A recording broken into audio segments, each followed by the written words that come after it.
중보하고 기도하고 시작하겠습니다.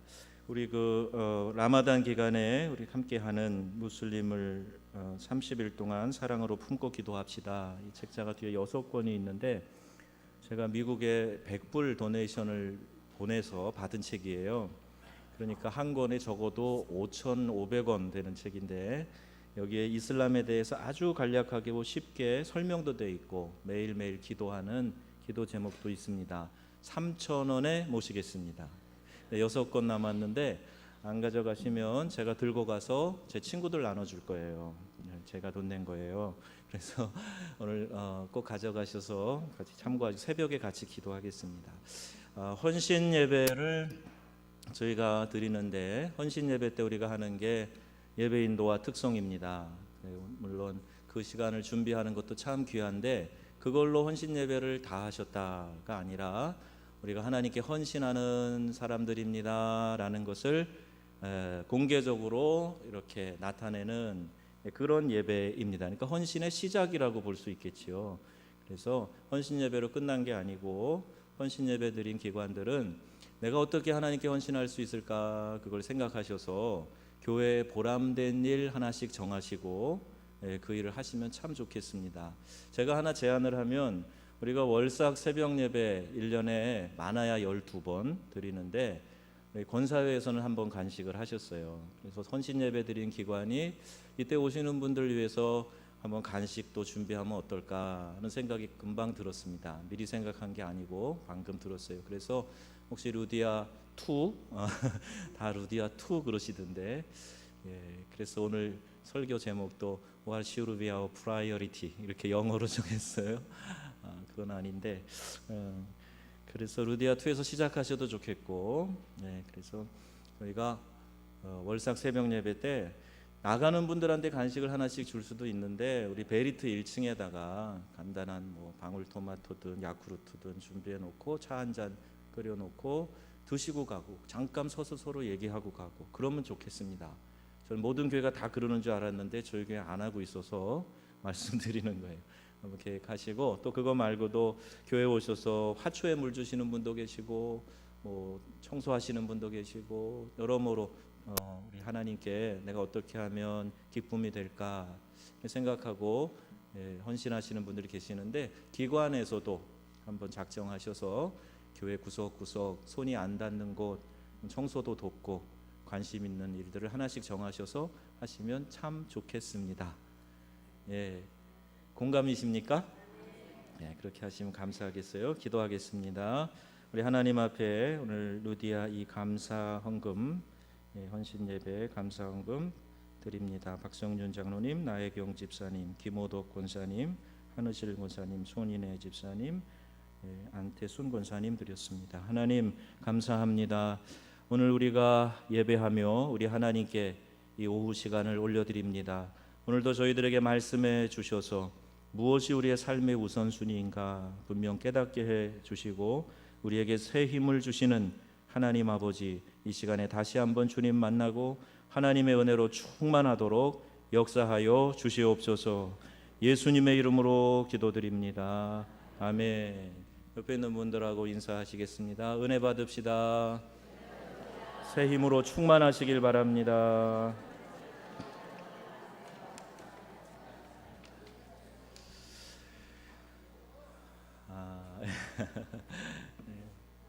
너무 감사해요. 오후 시간에 이렇게 함께 만나서 참 편안한 마음으로 함께 말씀 듣고 찬양하고 또 오늘 찬양 인도도 참 얼마나 은혜로워요. 그러니까 함께 즐겁게 부르던 찬양 박수하면서 막 일어나서 춤출 뻔했어요. 제가 다음에는 꼭 그렇게 같이 막 일어나서 율동도 하고 율동도 하고 우리 율동 잘하시는 분들 많이 계시잖아요. 그죠? 앞에 나오셔서 율동도 하시고 또 우리 다 일어나서 찬양할 때 율동도 하고 막 그랬으면 좋겠습니다. 저는 우리 송구영신 예배 이럴 때 막 이렇게 그 청년들 하듯이 찬송 부르면서 이렇게 어깨띠를 해가지고 막 여기 뺑뺑 돌았으면 좋겠어요. 교회 마당도 넓으니까 그냥 밖에 나가서 앰프 틀어놓고 뺑뺑 춤추면서 돌면서 찬양했으면 좋겠어요. 공감이세요? 조 목사님 왜 저러시나. 아니 좋아요. 함께 찬양하고 춤추고 노래하고 이게 복음 안에서 우리가 누리는 기쁨 아닙니까? 그게 기쁨이에요. 점잖게 있는 게 경건이 아니라 하나님 앞에서 다윗처럼 춤추고 뛰고 감격해서 노래 부르고, 어쩌면 제가 성지순례 가면 뿔나팔 사올지도 몰라요. 뿌 이렇게 부르면 같이 찬양할지도 몰라요. 그날이 빨리 오기를. 자, 예수님을 따르던 우리 가운데 어떤 사람들이 자기 형에게 유산을 나눠달라고 이야기해달라, 이렇게 예수님에게 어떤 사람이 부탁했습니다. 예수님이 거부하셨어요. 재판장이나 물건 나누기 위해 오신 분이 아니기 때문입니다. 그리고 덧붙여서 설명하는 것이 오늘 본문의 말씀입니다. 오늘 긴 본문을 잘 읽어주셨는데, 소유는 인생의 중요한 문제지요. 그래서 많은 사람들이 더 많은 소유를 얻기 위해서 애를 쓰고 전전긍긍하면서 살아갑니다. 어떻게 하면 더 돈 많이 벌까? 더 많은 재산을 축적할 수 있을까? 그것이 나에게 삶에 안정을 주고 행복하게 할 것이라 생각해서 소유를 더 늘리는 데에 최선의 관심을 기울이면서 살아가는 사람들이 많이 있습니다. 그런데 오늘 말씀 15절에 이런 말씀이 있네요. 삼가 모든 탐심을 물리치라 하는 겁니다. 탐심이라는 죄는 그 기원이 오래됐습니다. 언제부터예요? 에덴 동산에서부터예요. 에덴 동산에서부터 선과 악을 알게 하는 나무의 실과를 따먹을 때 그때 작용했던 유혹, 그게 바로 탐심입니다. 그러니까 사단이 처음으로 우리 인간이 하나님 앞에 반역하고 죄 짓도록 만드는 데 사용했던 미끼가 탐심이라는 거예요. 탐심이 들어오니까 교만한 마음이 생기고, 교만한 마음이 생기니까 하나님이 금하신 것도 범하는 그런 죄의 담대함, 죄를 짓는 데에 담대함이 생긴 겁니다. 여자가 나무를 본즉 먹음직도 하고 보암직도 하고 지혜롭게 할 만큼 탐스럽기도 한 나무인지라, 이렇게 되어 있어요. 탐심은 죄의 깊은 뿌리가 된다 하는 것입니다. 또 골로새서 3장에 보면, 그러므로 땅에 있는 지체를 죽이라, 곧 음란과 부정과 사욕과 악한 정욕과 탐심이니 탐심은 우상 숭배니라, 이렇게 기록하고 있습니다. 탐심을 갖는 것이 우상 숭배. 무슨 뜻이죠? 우상 숭배가 뭡니까? 하나님 말고 다른 우상을 섬기는 거잖아요. 그런데 탐심이 들어오면 우리가 하나님을 섬기는 마음을 슬그머니 내려놓고 그 탐심으로 인하여 생긴 그것을 섬긴단 말입니다. 그래서 그게 우상 숭배가 되는 겁니다. 어떤 사람은 탐심이 집을 얻는데, 멋진 집을 사는데, 재물을 얻는데, 멋진 자동차를 사는데, 뽐나는 명품을 사는데 탐심이 있어서 그것이 삶의 목표가 된, 돈을 버는 이유가 되는 그런 사람들도 있어요. 프랑스 사람들은 바캉스라는 말을 만들어낸 사람들 아닙니까? 바캉스를 위해서 1년을 돈을 법니다. 그래서 바캉스를 어디 갔다 왔느냐를 그 남은 1년 동안 자랑하면서 살아가는 거예요. 바캉스 못 간 사람들이 불쌍해서 파리시에서는 여름에 세느 강변에다가 모래를 갖다 붓고 여기서 바캉스를 즐겨라, 이렇게 불쌍히 여겨요. 바캉스 못 간 사람을 불쌍히 여기는 거예요. 자, 이게 또 하나의 탐심으로 작용할 수도 있다는 거예요. 그런데 오늘 말씀해 보세요. 사람의 생명이 그 소유에 넉넉한데 있지 않다, 이렇게 분명히 말씀하고 있습니다. 혹시 축구를 좋아하시는 분은 카메룬 국가대표 선수들을 좀 아실지 모르겠어요. 카메룬이 아주 축구 잘하는 나라입니다. 검은 돌풍. 카메룬에 마크 비비안 포에라고 하는 축구 선수가 있었습니다. 공격수인데요. 포에라는 말이 forever라는 영어 단어랑 좀 비슷해요. 그래서 forever 사람들이 막 외치면서 아주 이 사람을 좋아했어요. 그리고 돈이 많았습니다. 카메룬의 수도 야운데에 빌딩을 여러 개 가지고 있었어요. 자기 집, 근사한 집을 갖고 있는 젊은이였습니다. 그런데 경기하다가 운동장에서 쓰러져 죽습니다. 그 젊은 청년이 갑자기 쓰러져 죽을 걸 누가 알았겠습니까? 세계무역센터가 쌍둥이 빌딩이죠. 9.11 테러로 힘없이 무너져 내립니다. 미국 경제의 상징이죠. 부의 상징, 힘의 상징인 이 쌍둥이 빌딩이 그냥 비행기가 날아와서 부딪히더니 그냥 주저앉고 무너져 버렸습니다. 아침에 출근하는 사람이 그걸 알았을까요? 그 빌딩으로 출근하는 사람이 오늘 무너질 거야 알고 출근했을까요? 아침에 출근하면서 또는 퇴근하면서 아차 하는 순간에 일어나는 교통사고 우리가 예측할 수 있을까요? 아무도 알 수 없습니다. 아무도 안전과 건강 장담할 수 없습니다. 하루에도 우리 몸에 수많은 암세포가 생겨났다가 없어지죠. 그중 하나가 어디 자리 잡으면 그게 암이 되는 거예요. 그걸 누가 알겠습니까? 오늘도 생명을 유지하고 사는 것은 전적으로 하나님의 은혜임을 믿으시기 바랍니다.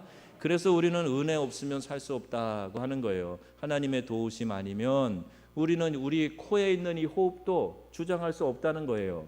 저녁에 잠자리에 들 때 매일매일 죽는 연습하는 거라잖아요. 아침에 깨어날 거 어떻게 압니까?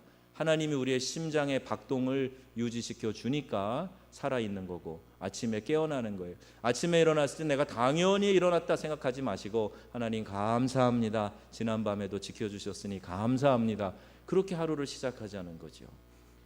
톨스토이의 단편에 나오는 것 여러분 잘 아실 겁니다.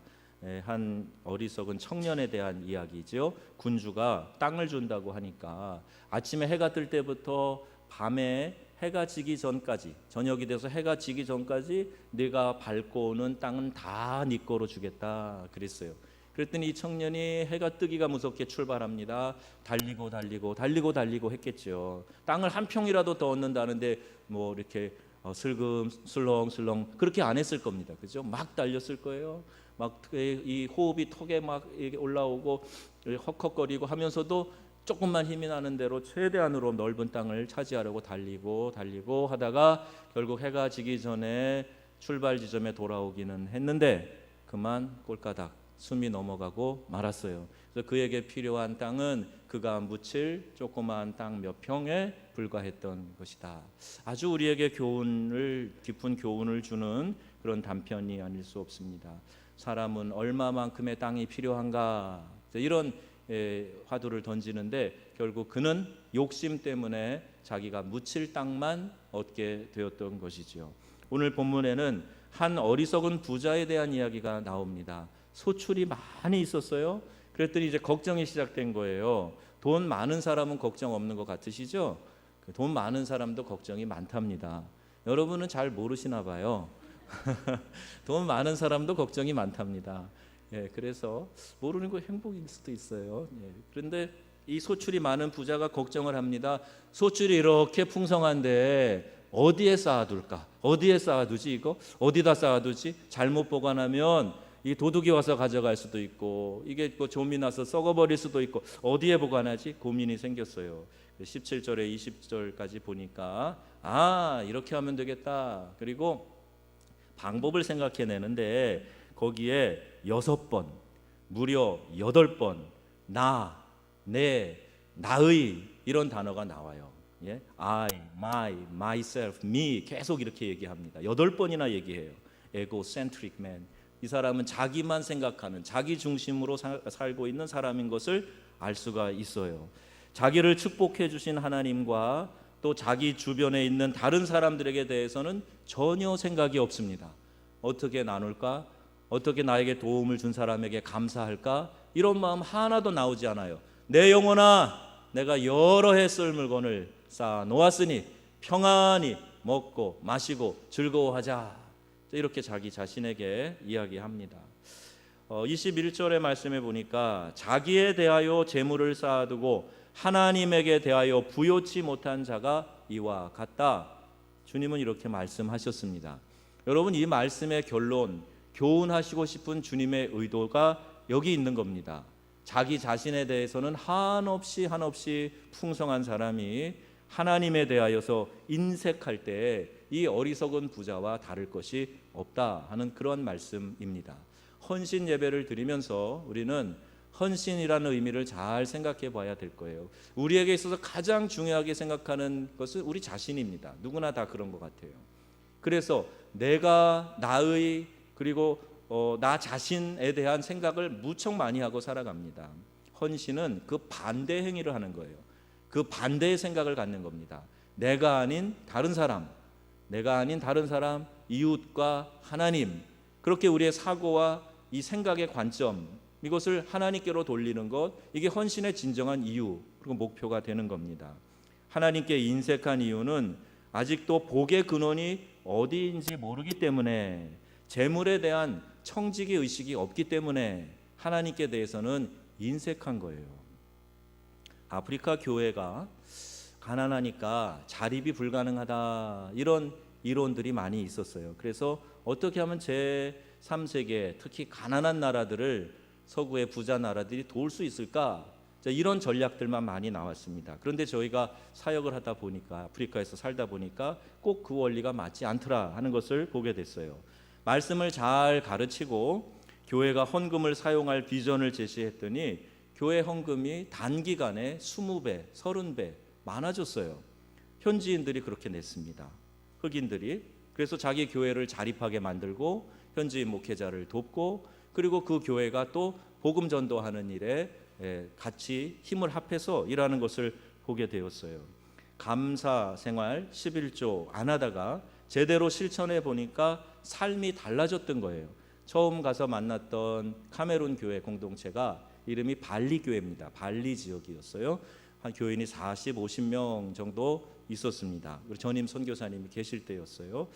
그리고 그분 떠나시고 제가 가서 맡았는데 90%가 실업자입니다. 직장이 없어요.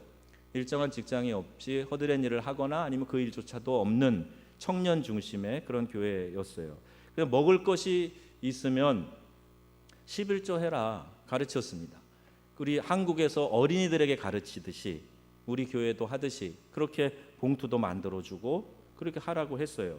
근데 현지 교회가 헌금을 안 하는 이유가 경제적인 사정이 아니다 하는 것을 깨닫게 됐습니다. 말씀이 없고 비전이 없기 때문이다 하는 것을 경험합니다. 특별히 그 카메룬 50명 모이는 교회, 그 교회가 그렇게 1년여 가르쳤는데 놀라운 일이 일어났어요. 90%가 실업자였는 교회가 1년 반, 2년 어간이 다 되었을 때 교인도 100명으로 늘었고 재정은 20배가 늘어났고, 그리고 교인들의 90%가 일자리를 얻었어요.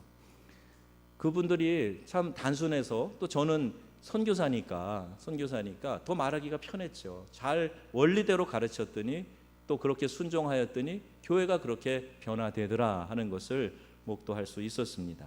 또 그 뉴벨 교회라고 하는 차드 피난민 교회를 거기서 같이 감당했었는데 한 500명이 모였어요.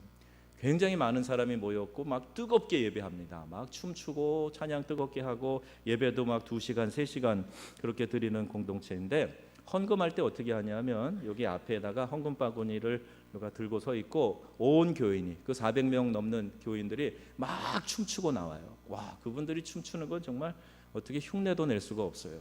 머리부터 발끝까지 모든 근육이 따로 움직여요. 따로.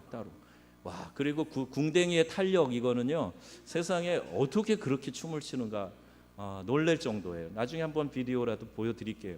그렇게 막 즐겁게 춤을 추고 나와가지고 헌금을 하고 또 막 춤을 추고 들어갑니다.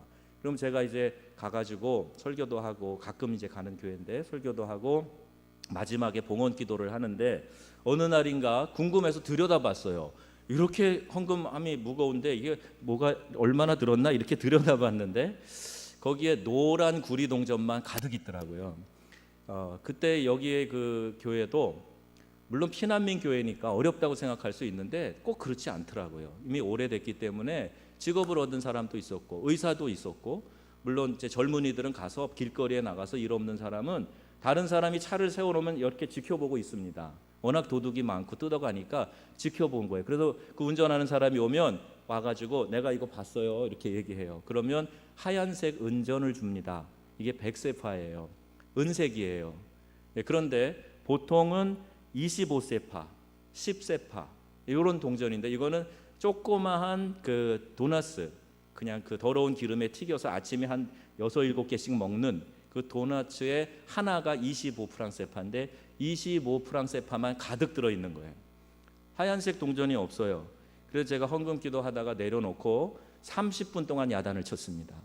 400명, 500명 넘는 교인이 이렇게 헌금을 하니까 교회가 자립이 안 되지 않느냐, 그 얘기를 했어요. 설교를 한 번 더 한 거예요. 그리고 끝나고 나서 재직 30명과 앉아갖고 말싸움을 했습니다. 누가 이겼게요? 누가 이겼을까요? 제가 이겼을까요? 그분들이 이겼을까요? 제가 이겼어요. 제가 불어로 제일 잘하는 게 뭔지 아세요? 물건값 깎는 거하고 야단치는 겁니다. 원고 안 보고도 몇 시간 할 수 있어요.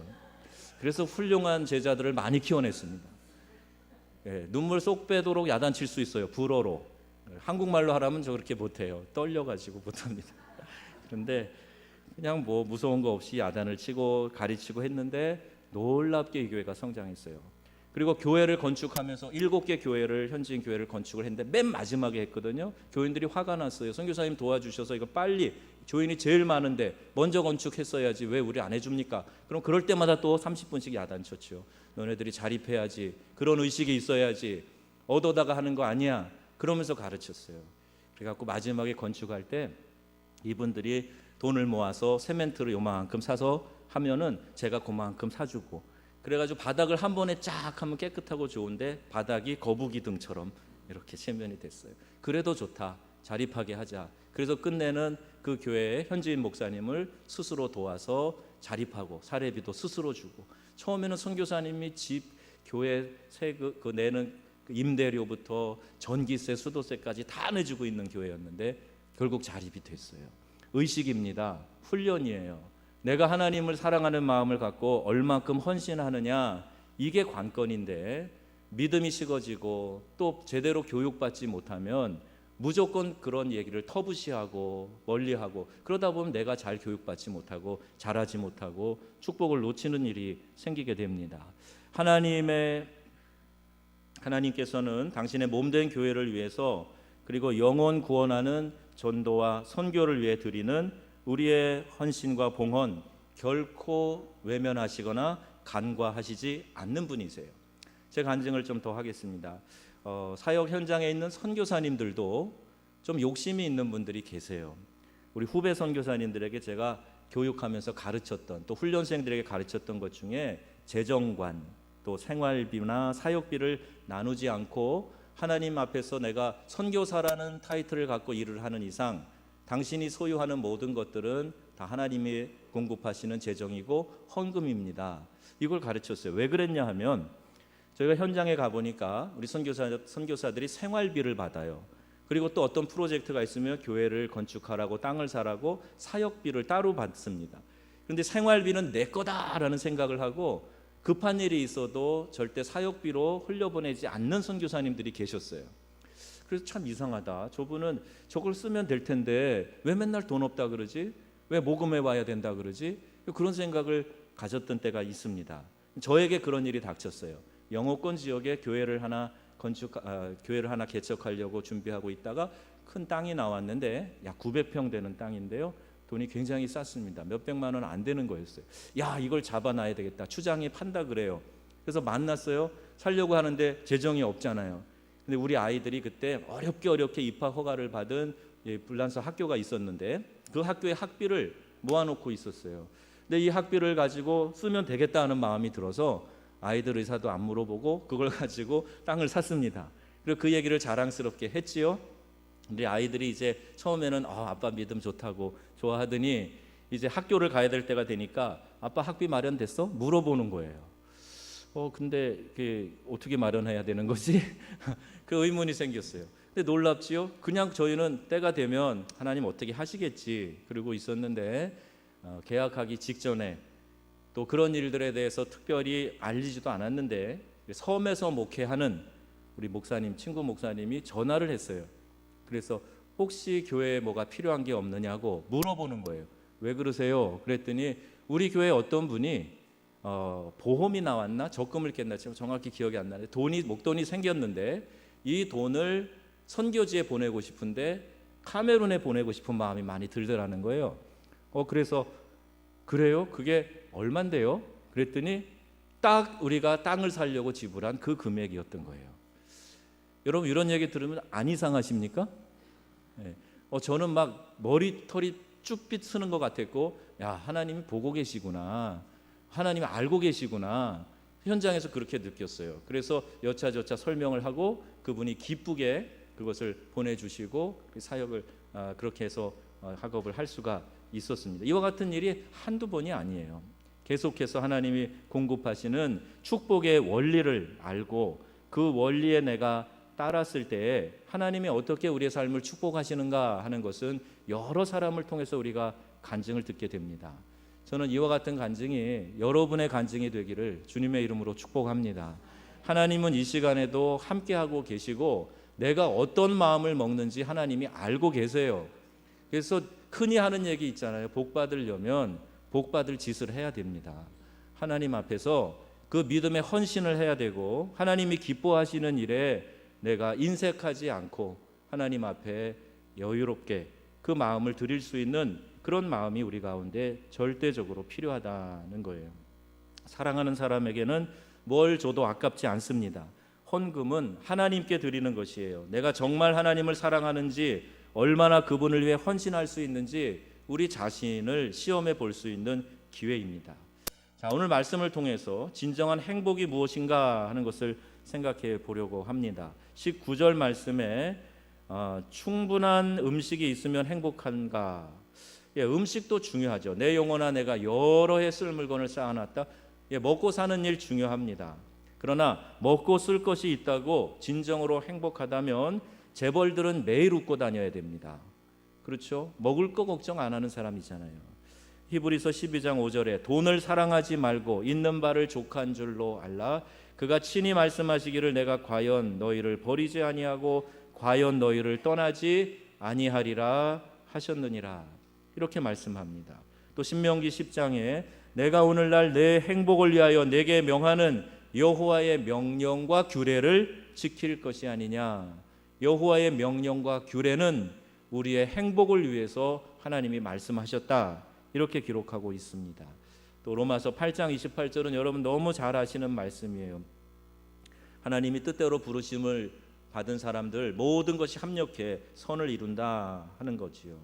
또 데살로니가전서 5장에도 주 안에서 항상 기뻐하라. 내가 다시 말하노니 기뻐하라. 이렇게 말씀하세요. 우리의 기쁨과 복된 삶에 하나님이 관심을 가지고 계시다는 거예요. 그래서 진정한 행복은 기쁨이고 하나님과 동행하는 것이고 하나님이 주시는 축복을 누리는 것입니다. 먹고 입고 쓰는 것에 있는 것이 아니란 말씀입니다. 그래서 모든 진정한 기쁨 이것은 하나님께로부터 온다 하는 것을 여러분 믿음을 통해서 확증하시기를 예수님의 이름으로 축원합니다. 우리가 얼마나 오래 살 수 있을까요? 이 동물들은 대부분 성장 기간의 5배를 산다고 합니다. 100년쯤 우리가 자연 수명으로 살 수 있을까요? 요새 한 120년 뭐 얘기도 합니다만은 그러나 그렇게 살고 나서 그 다음엔 어떻게 되는 거죠? 죽음 후에 우리가 살아야 할 세상은 끝이 없는 시간입니다. 지옥에서 가장 유행하는 말 있다고 합니다. 너무 늦었어. 너무 늦었어. 후회하는 거예요. 그럴 걸. 이런 후회하는 말이랍니다. 그래서 살아있는 동안에 바른 길을 선택해야 돼요. 누가복음 16장에 거지와 나사로 이야기가 있지 않습니까? 그 부자가 죽어서 지옥에 갔을 때 저 아브라함의 품에 안겨있는 나사로 손끝에 물 한 방울 찍어서 내 혀를 좀 서늘하게 해달라 이렇게 부탁할 정도로. 그러나 그곳은 지옥이기 때문에 그런 자비가 없는 곳이에요. 그러면 내 형제에게 좀 저 나사로를 보내서 다시는 내 형제들이 이곳에 오지 않도록 좀 이야기를 해달라 합니다. 그것도 들어줄 수 없는 부탁입니다. 왜? 그 세상에는 선지자들이 있어. 말씀 전하는 사람들이 있어. 하나님의 말씀이 주어져 있어. 그것을 듣고 믿을 거라. 이렇게 이야기하고 거절됩니다. 여러분, 우리가 이 땅에서 영원히 살 것이 아니라는 것을 기억하시고 forever라는 이름이 참 좋지 않아요. 우리 안에서 하나님의 은혜가 이 땅에 사는 동안 충만하게 임하는 것 참 좋습니다. 그런데 이것이 이 땅의 만족과 평안과 기쁨을 위한 것이라면 그건 신앙이 아니에요. 다음 세상에서 영원한 하나님의 나라에서 그분에게 칭찬 듣고 상급받고 그곳에서 인정받는 그 삶을 준비하며 살아가는 것, 이것이 여러분의 인생의 목표가 되시기를 주님의 이름으로 부탁합니다. 그래야 우리가 청지기의 자세로 살 수가 있어요. 이 세상 신, 만몬신의 능력이 얼마나 강한지요. 아무리 얘기를 해도 세상이 주는 유익 이거 쫓아가게 돼 있습니다. 성도가 과감하게 그것을 거부할 수 있는 유일한 길은 우리의 삶이 이 땅뿐이 아니다라고 선언하는 거예요. 그래서 세상 유혹 물리치고 하나님이 주신 것만큼 선한 청지기가 되어서 욕심 없이 이 땅에서 살다가 주님 부르실 때 영원한 상급 쌓아놓은 하늘나라 가서 복락을 누리겠습니다. 이와 같은 고백이 저와 여러분의 고백이 되기를 주님의 이름으로 부탁합니다. 죽으면 돌아갈 곳이 있어요. 즐거운 여행이 되기 위해 필요한 3가지 요건이 있답니다. 첫째는 좋은 여행의 파트너가 있어야 돼요. 친구, 여행의 동반자. 누구랑 여행하느냐에 따라서 여행의 즐거움이 결정되죠. 또 편안히 잠잘 곳, 이것도 여행의 중요한 요소라 합니다. 그런데 3번째가 참 중요해요. 여행이 좋은 여행, 즐거운 여행이 되려면 다시 돌아갈 집이 있어야 됩니다. 돌아갈 집이 없는 여행은 방랑객이에요. 순례길을 가는 거죠. 영혼의 주인이 있다는 것도 알아야 돼요. 우리의 영혼도 주인이 있습니다. 우리의 영혼도 만드신 분이 있어요. 우리의 영혼도 돌아갈 곳이 있습니다. 그래서 오늘 20절에 도로 찾으리니라는 말, 우리가 유의해서 봐야 됩니다. 지금 네가 누리고 있는 것, 네가 그렇게 잘났다고 떵떵거리는 것, 내가 내 손으로 도로 찾으리니 네가 예비한 것, 그것이 네 것이 되겠느냐. 이렇게 그의 어리석음을 지적해주고 계시는 겁니다. 도로 찾는다라는 이 말은 이 땅에서 우리가 갖고 있는 것의 진정한 소유주가 우리가 아니라는 이야기입니다. 그래서 우리의 소유는 우리가 짊어지고 갈 수 없는 거예요. 그래서 청지기 의식을 갖고 사는 것이 중요합니다. 청지기라는 말에 영어 단어가 스튜어드라고 되어 있는데 이 말의 뜻은요, 모든 것이 belonging to his master, 그의 주인의 손에 달려 있습니다. 그 주인의 것입니다. 그런 의미가 있어요. 저와 여러분은 이 청지기 의식을 가지고 살아가야 됩니다. 모든 것이 하나님의 것입니다 라고 선언하고 그와 같은 마음으로 사는 거예요. 그리고 사는 동안 염려하지 말아라 이렇게 말씀합니다. 22절 말씀에 보면 소유에 대한 걱정하지 말아야 한다고 말씀하고 있어요. 12장 22절 한번 같이 읽겠습니다. 22절 또 제자들에게 이르시되 그러므로 내가 너희에게 이르노니 너희 목숨을 위하여 무엇을 먹을까 몸을 위하여 무엇을 입을까 염려하지 말라. 먹고 입고 쓸 것 이것에 대해서 염려하지 말라고 합니다.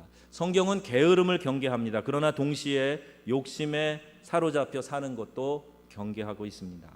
잠언 10장에 보면 손을 게을리 놀리는 자는 가난하게 되고 손이 부지런한 자는 부하게 된다 이렇게 말씀하고 계세요. 더군다나 일하지 않고 쉽게 돈을 벌어 사는 것도 하나님은 원하시지 않습니다. 데살로니가전서 4장 11절에도 말씀하지요. 또 너희에게 명한 것 같이 종용하여 자기 일을 하고 너희 손으로 일하기를 힘쓰라. 그래서 일확천금을 노리거나 투기를 하는 것 하나님 기뻐하시지 않는 거예요.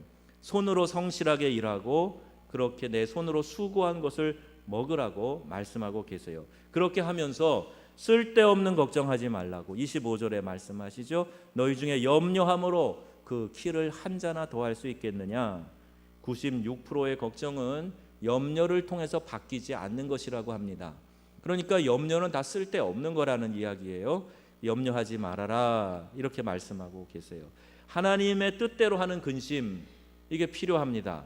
고린도후서 7장에 말씀하지요. 그것을 통해서 구원에 이르게 하는 회개를 이루는 거예요. 죄가 들어왔을 때 염려하게 하고 근심하게 해서 내가 구원을 얻도록 회개하게 만들어줘요. 그런데 세상 근심은 사망을 이루는 것이라 이렇게 말씀하고 있습니다.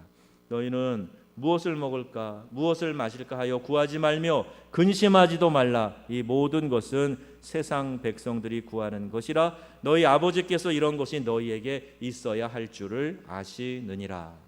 우리에게 있어야 할 것을 하나님이 아신다고 말씀하고 있습니다. 요한일서 5장 14절이에요. 그를 향하여 우리의 가진 바 담대한 것이 이것이니 그의 뜻대로 무엇을 구하면 들으심이라, 이 말씀입니다.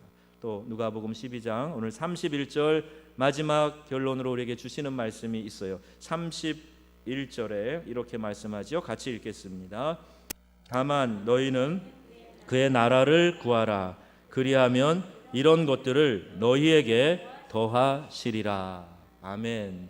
하나님을 위하여 하나님의 뜻대로 사는 인생은 하나님이 책임지신다 하는 겁니다. 여러분, 하나님이 주신 것에 만족하시고 기뻐하시기를 주님의 이름으로 축원합니다. 그리고 하나님이 주신 그것을 선한 청지기가 되어서 관리하세요. 하나님의 뜻대로 사용해 보세요. 인색하게 하지 마시고 축복의 통로로 여러분이 흘려보내 보세요. 그러면 하나님이 여러분을 통해서 더 위대한 일들을 이루어 가실 것이고 우리 명성교회 공동체를 통해서 반드시 그와 같은 일들을 보여주실 줄로 믿습니다. 아멘. 하나님 감사합니다. 오늘 주신 이 말씀 마음에 담아 살게 해 주시고 우리의 삶에 무엇이 우선순위인가 잘 깨닫고 살아갈 수 있는 저희들이 되게 하여 주옵소서. 이 세상의 유혹에 따라서 이 물질을 신으로 삼고 살아가는 일이 없게 하시고 하나님만을 의지하고 하나님만을 높여드리는 하나님이 우리의 삶의 목표가 되는 복된 삶이 되도록 은혜 주시기를 원합니다. 성령으로 함께 하시고 주님의 능력으로 충만하도록 인도하여 주시옵소서. 예수님의 이름으로 기도드립니다. 아멘.